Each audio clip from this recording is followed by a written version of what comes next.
Ողջույն սիրելի հեռուստադիտողներ, օգոստոսի 9-ի թարմացված լրահոսով եթերում օրակարգ լրատվականն է, այս ժամի ամենակարևորն ու հետաքրքիրը նախամարոտ։ Երաշտը դաշտու այգի է մտել գյուղացուն զրկել բերքից, ոռոգման ջուրն էլ հակառակի պես բարակել է, ամառվա տապից ցամաքած հողեր ու հույսեր Արմավիրի մարզում։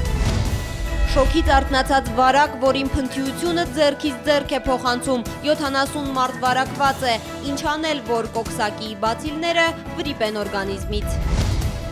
Թուրքիայում թափառող ցույցերը Ստամբուլից հասել են Վան, քրդերի խղճի եւ ազատության շարժումը սպառնում է շարունակվել մինչեւ նոր շրջադարձ։ Իսլամական պետության ոճով ահաբեկչություն դարձյալ Փարիզում, մահապարտը ավտոմեքենայով մխրճվել է զինվորականների խմբի մեջ, վիրավորելով 6 հոգու։ Երևան քարտ, 1 տոմս քաղաքի բոլոր գրավչությունները կես գնով վայելելու համար, զեղչող խնայող տուրիստների հետ զբոսնել շրջել է մեր թղթակիցը։ Եվ բացառիկ տեսարան Սևանի հատակի ամենախուլ քարանձավից, լճի ջրային միջանցքներով, որոնցով միայն լեգենդներն են շրջել, անցել է մեր թղթակիցն ու բացահայտել ջրերի թաքցրած գաղտնիքը։ Եվ այսպես Հայաստանի և Ադրբեջանի նախագահների միջև հնարավոր հանդիպման մասին առայժմ նորություն չկա։ Արտգործնախարարները կհանդիպեն Նյու Յորքում սեպտեմբերի 2-րդ կեսին, ասում է Հայաստանի արտաքին գերատեսչության ղեկավարը։ Նալբանդյանի խոսքով հանդիպման օրակարգում այն հարցերն են, որոնց մասին շատ է խոսվել, ստեղծել համապատասխան պայմաններ, որ առաջ շարժվի բանակցային գործընթացը։ Էդվարդ Նալբանդյանը պատասխանել է նաև հարցին, թե արդյոք Մինսկի խմբի համանախագահները նոր առաջարկներ ունեն հակամարտության կողմերի համար։ Հեծանիվ հնարել դժվար է, այսինքն այն ինչ որ կա, եղել է եւ դրա շուրջ մենք բանակցում ենք։ Այլ ընտրանք չկա բանակցությունների։ Բաքուն նոր բեմադրություն ունի իր զինուժի երևակայական հաղթարշավի մասին։ Արցախի պաշտպանության բանակի մամուլի քարտուղար Սենոր Հասրատյանը Facebook-յան էջում անդրադարձել է ադրբեջանական կողմի հրապարակումներին, թե իբր հայկական դիվերսիոն խումբը փորձել է ներթափանցել իրենց տարածք։ Մեջբերում է. կարելի էր նաև այս հիմարությանը չանդրադառնալ, ինչպես սովորաբար վարվում ենք, բայց անհանգստացողները շատ են, խորհուրդս մի անհանգստացեք։ Բաքվի կողմից հյուսված հերթական հեքիաթն է սեփական լսարանի համար։ Մեջբերման ավարտը։ Զբոսաշրջիկները լուրջ պատճառ ունեն չայցելելու Թուրքիա, այդ երկրում մոլեգնում է կոքսակի վիրուսը։ Ամռան ամիսներին Հայաստանում ևս կոքսակիով վարակվելու դեպքեր եղել են մոտ 70-ը, բայց անհանգստանալու պատճառ չկա, մաքուր սննդամթերք օգտագործելը ու անձնական հիգիենայի կանոնները պահպանելը բավարար պայման են նման աղիքային վիրուսից խուսափելու համար։ Շոքերի հետ միասին հարևան երկրներում ու Հայաստանում գլուխ է բարձրացրել կոքսակի վիրուսը, որը էնտերովիրուսի տեսակներից մեկն է։ Սարսափելի ոչինչ չկա, ասում են բժիշկները, միայն թե առաջին ու պարտադիր պայմաններից է հետևել անձնական հիգիենային, հաճախ լվացվել, չլողալ պատահական վայրերում ու չշփվել հիվանդ մարդկանց հետ։ Փոխանցման մեխանիզմները բազմազան են։ Կարող են փոխանցվել օդակաթիլային ճանապարհով, կարող են փոխանցվել կեղտոտ ձեռքերի միջոցով, ինչպես բնորոշ է աղիքային վարակների ուրեմն տարածմանը, կարող է փոխանցվել այսպես կոնտակտ կենցաղային ճանապարհով եւ բերանային ֆեկալ օրալ ուրեմն ճանապարհով։ Ամռան ամիսներին մեր երկրում մոտ 70 հոգի հիվանդացել է կոքսակի վիրուսով, բայց որևէ մեկը չի հոսպիտալացվել, մեծ մասը երեխաներն են, ախտանշաններն են։ Մրսածություն, թուլություն, իսկ որոշ ժամանակ անց էլ ի հայտ է գալիս ցան։ Վարակի աղբյուրը այստեղ հանդիսանում է հիվանդ մարդը։ Հիվանդ մարդու կողմից անգամ թքի, անգամ օգտագործված բաժակի, սպասքի օգտվելիս մենք կարող ենք ինքներս մեզ վարակել։ Հետևաբար այդ ամբողջ միջոցառումների համալիրը պահպանելով մենք կարող ենք զերծ մնալ ուրեմն այս հիվանդություններով հիվանդանալուց։ Ինկուբացիոն շրջանը միջինը 5 օր է տևում, իսկ բուն հիվանդությունը մոտ 1 շաբաթ։ Կոքսակի վիրուսը Լիանա Թորոսյանի համոզմամբ մահացու չէ, բայց հիվանդության բարդությունը կախված է մարդու իմունային համակարգից, իսկ բուժվում է այնպես, ինչպես մյուս աղիքային հիվանդությունները, միայն թե ինքնաբուժմամբ չզբաղվել։ Հասմիկ Առաքելյան, Տիգրան Բաբայան, օրակարգ։ Շոքին հիգիենայի կանոնները պահպանելուց բացի մի մոռացեք արևի ուղիղ ճառագայթների մասին։ Այսօր ջերմաստիճանը հանրապետության որոշ հատվածներում կարող է նվազել 1-ից 2 աստիճանով, բայց մենք այդ փոփոխությունը չենք զգա, օդը կշարունակի նորմայից 5-ից 7 աստիճանով տաք լինել։ Ջրօգտագործողները խնայում են ջուրը, իսկ արևը բերքը չի խնայում։ Երաշտը արտիմեծիների բերքի կեսից ավելին տարել է։ Արևից վառված ձմերուկի ու կարտոֆիլի դաշտերի տեսարանը գյուղացուն սփոփելու բար չի թողնում։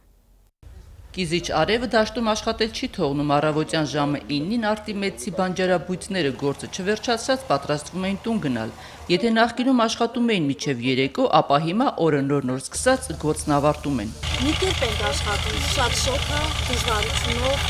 վատանալով, ավելի ասել, միշտ տեղը մոտներս, ջուրը մոտներս։ Կարտոֆիլագործներն առատ բերքի էին սպասում, ոռոգման ջրի խնդիրը մի կողմից, երաշտը մյուս, նվազագույնի է հասցրել սպասելիքը։ Եթե նախորդ տարիներին 1 հեկտարից մինչև 35 տոննա կարտոֆիլ են հավաքել, ապա այս տարի երաշտը խառնել է հաշիվները, մինչև 12 տոննա հազիվ էլ ստանան։ Կարտոշկը մնացել է հողի մեջ, մանր, պարարտանութել ենք տվել չի աճա։ Էսի լրիվ արևը վառած կարտոֆիլ է, դա ոչ մի օգտագործելու բան չի։ Վիճակն ավելի վատ է ձմերուկի դաշտում, արդեն հասած ու վաճառքի պատրաստ ձմերուկը մի քանի ժամում դարձել է անասնակեր, երաշտը նույնիսկ մի առողջ ձմերուկ չի թողել։ Ահա որ ավերևա հարվածը ամբողջ բերք, տեսեք ինչա հելնում մեջ, ամբողջությամբ սրանք որ փորձեն մի լեզվել, դասինք թթու է։ Ձմերուկի 3 հեկտար դաշտից Հենրիկ Միրզախանյանը մինչև 60 տոննա բերք պետք է ստանար, որը նրան շուրջ 2 միլիոն դրամի եկամուտ կբերեր, ինչպես ինքն է ասում, այս տարի մինուսով է դուրս գալու։ Մի տանի ձմերուկ գոյություն չունի, ամբողջն վառված է։ Գյուղացիներին զարմացնում է ջրօգտագործող ընկերությունների անտարբերությունը, փոխանակ ոռոգման ջուրը հաճախ բաց թողնեն, անցել են խնայողության ռեժիմին։ Հայկոս Ասլանյան, Հարություն Սահակյան, օրակարգ։ Veolia ջուրը ուզում է 14 դրամ 3 լումայով թանկացնել խմելու ջուրը։ Ընկերությունը իր փաստարկներն ունի եւ հիշեցնում է, որ հանրապետության որոշ բնակավայրերում սակագինը միջինացվելով հակառակը նվազելու է։ Թե որքանով են հիմնավորումները հիմնավոր 80 աշխատանքային օրվա մեջ կորոշի հանրային ծառայությունները կարգավորող հանձնաժողովը։ Հանրային ծառայությունները կարգավորող հանձնաժողովը Veolia ջուրընկերությունից ստացել է ջրի սակագինը վերանայելու հայտ։ Երկրորդ տարվանից եթե որևիցե ճշգրտման գործոն չլիներ, ինքը 180 դրամը պետքա դառնար 186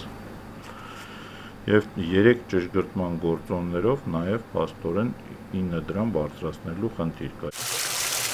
Խորանարդ մետրի դիմաց սպառողն այժմ վճարում է 180 դրամ։ Առաջարկվող սակագնով խմելու ջուրը կթանկանա մոտ 9 դրամ։ Ոչ թե թանկացում, այլ սակագնային քաղաքականություն, բացատրում են համակարգը կառավարող ֆրանսիական ընկերությունում։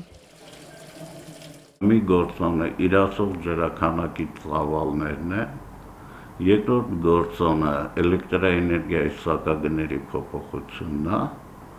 եւ երրորդ գործոնը սղաճը։ 10 օրվա ընթացքում հանձնաժողովը կստուգի, արդյոք հայտը համապատասխանում է սակագները վերանայելու պահանջներին։ Եթե հայտը համապատասխանի այդ պահանջներին, ապա կընդունվի ուսումնասիրության եւ հենց նույն օրը կտեղադրվի հանձնաժողովի ինտերնետային կայքում։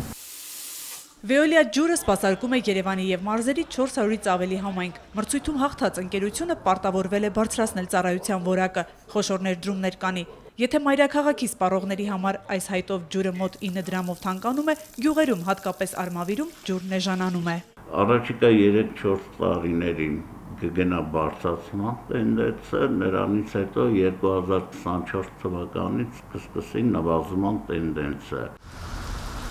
Ընկերությունում ասում են նպատակն էլ դա է, Հայաստանում կենարար հեղուկը սպառողին տալ ջրի գնով։ Մայա Խաչատրյան, Ռոմիկ Խաչատրյան, օրակարգ։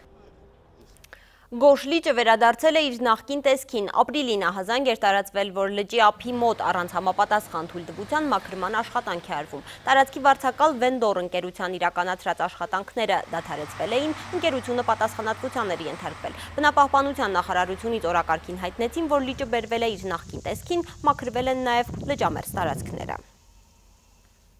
Սևանա լճի մակարդակը անցած ամսում 10 սանտիմետրով նվազել է, չեն պակասել լճի մասին հյուսվող լեգենդները։ Դրանք գտնելու համար իմ գործընկեր Աննա Մարտիկյանը սուզվել է Սևանի հատակը։ Նա ջրից դուրս է եկել խոսքերով չբացատրվող տպավորություններով։ Դիտենք ռեպորտաժը։ Սևանը ոչ միայն ինքն ունի հնագույն պատմություն, նաև ավազանի բնակավայրերը։ Լճի հյուսիսարևմտյան հատվածից մոտ 2 կիլոմետր հեռավորությամբ Ծովազարդ գյուղում եւ շրջակայքում պահպանվել են մեր թվարկությունից առաջ երկրորդից առաջին հազարամյակի դամբարաններ, նաև ավանդազրույցներ։ Գաղթեր են մշից եկել են այստեղ։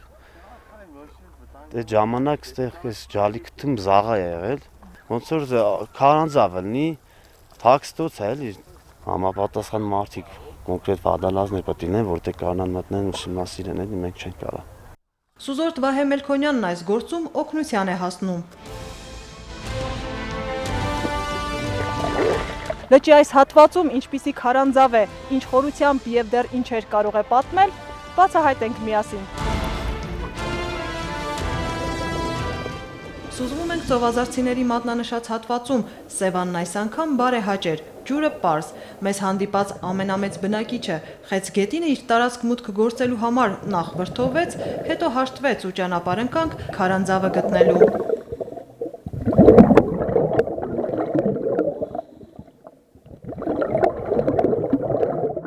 Վերջապես հասանք մուտքին, ջրի խորությունը ավելի քան 3 մետր է։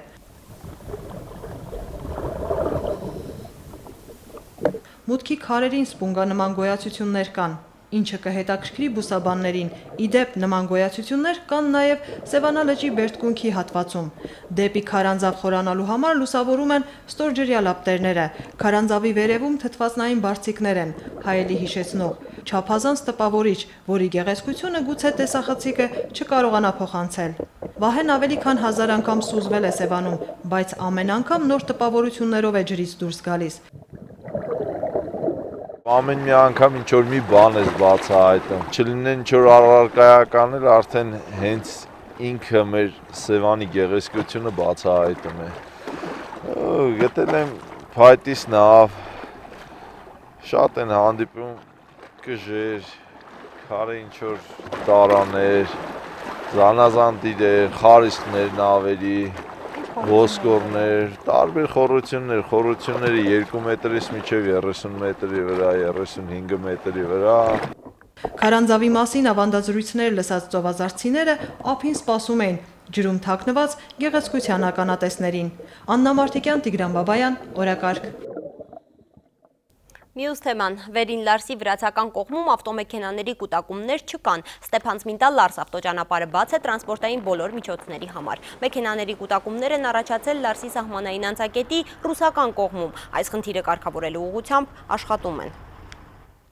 Երևանը նոր հնարավորություններ է մշակում իրեն ավելի լավ ճանաչել ցանկացողների համար։ Տարածաշրջանում առաջին ու դեռ միակ տուրիստական Երևան քարտ փաթեթով քաղաքի հյուրերը կարող են այցելել 40 թանգարան, բազմաթիվ ռեստորաններ ու խանութներ կես գնով եւ անգամ անվճար ինտերնետով բջջային քարտ ունենալ։ Երևանով հիացած ու գումար խնայող զբոսաշրջիկների հետ զրուցել է Նունե Ալեքսանյանը։ Իր ամառային հանգիստն այս անգամ Ջոն Բալեսը տիկնոջ հետ կանցկացնի Հայաստանում, Կոլորադոից եկել են Հայաստան հնարավոր շատ բան տեսնելու ցանկությամբ։ Երևան քարտի առաջարկին հանդիպել են համացանցում, անմիջապես գնել են եւ արդեն օգտվում են քարտի արտոնություններից։ Ազգային պատկերասրահը մեկն է այն 40 թանգարաններից, ուր Երևան քարտով մուտքն անվճար է։ Ողջույն, սա իմ Երևան քարտն է։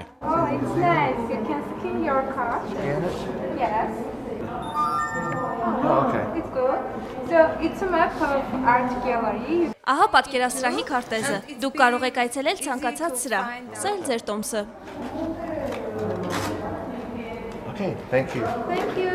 Երևան քարտ ձեռք է բերել նաև վրացուհի Մագդա Կոնդարիձեն Բաթումից։ Ասում է, շատ կցանկանար, որ Վրաստանում էլ գործեր նման մի փաթեթ, խնայող է ու խիստ շահավետ։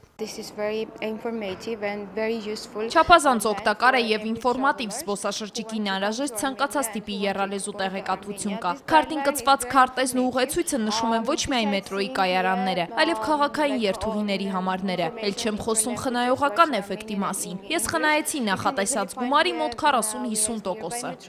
Բացի երևանյան մշակութային ու ժամանցի վայրերից, քարտատերերը կարող են արտոնյալ ծառայություններից օգտվել նաև Երևանից դուրս, ստանալով զեղչեր ու անվճար ծառայություններ Երևան քարտի 150 գործընկեր կազմակերպություններից։ Ռեստորաններ, խանութներ եւ անգամ անվճար ինտերնետով բջջային քարտ։ Այս քարտը Երևանը տեսնելու, ճանաչելու եւ սիրելու հրաշալի հնարավորություն է։ Ուզում եմ բոլորին ասել, եկեք եւ տեսեք, Երևանը շատ գեղեցիկ է։ Գործընկեր տաքսի ծառայությունն արտոնյալ գնով հյուրերին կտանի ճաշելու, որտեղ նույնպես առատ հայկական սեղանի համար Ջոնը կվճարի գումարի ընդամենը կեսը։ Մեկ ամսից փոքր-ինչ ավելի է, ինչ գործում է այս տուր փաթեթը, որն առայժմ միակն է տարածաշրջանում։ Մի ամսվա փորձը ցույց տվեց, որ ինքը իհարկե կարող է դառնալ շատ լավ գործիք մեր Երևանի տուրիստների ձեռքում։ Այսինքն մենք արդեն ունենք արձագանքներ, դրական արձագանքներ ունենք տուրիստներից։ Համացանցում հանդիպելով Երևան քարտի առաջարկին, Ջոնն այն տեղադրել է Facebook-ում եւ Google Map-ում։ Ասում է, րոպեների ընթացքում 1000-ից ավելի մարդ դիտել եւ հավանել է այն։ Նոնի Ալեքսանյան, Հակոբ Թումանյան, օրակարգ։ Չինաստանի դեսպանությունը Երևանում նոր հասցե ունի, ուրիշ շենք, նոր պայմաններ, նոր որակի գործակցություն։ Դեսպանատան բացմանը ներկա է եղել Հայաստանի արտգործնախարարը, որ չինական ասույթը փոխադրել է հայ-չինական հարաբերությունների վրա։ 25 տարի առաջ տնկել ենք միջպետական բարեկամության ծառը։ Չինական հյուրընկալության ավանդույթներով ծովակալիսա-COVID-17 հասցեում այսպես դիմավորեցին բոլոր հյուրերին։ 2 տարի անց այս հասցեում կլինի Եվրասիական տարածաշրջանում երկրորդ ամենամեծ չինական դեսպանատունը։ Գործակցությունը ընդլայնվում է, շենքը մեծանում։ Հյուրերի թվում նաև արտգործնախարար Նալբանդյանն է, ինչպես ինքն է ասում, միշտ տպավորված չինական ասույթներով, հատկապես այս մեկով, որ երկու երկրների մտերմության մասին է։ Ծառ տնկելու լավագույն ժամանակը 25 տարի առաջ էր, հաջորդը այսօր։ Իսկապես 25 տարի առաջ մեր միջև հաստատվեցին դիվանագիտական հարաբերություններ։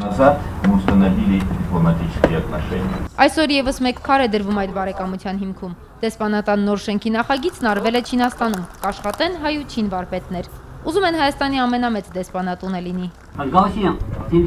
Տարածությունը չի կարող բաժանել իսկական ընկերներին, մեր ժողովուրդներին ընկերության անկեղծ զգացողությունն է միավորում։ Խորհրդանշական առաջին քայլն արված է։ Դեսպանատան շինարարությունը կսկսվի հենց այսօր։ Սոնա Աղբալյան, Վաչագն Պետրոսյան, օրակարգ։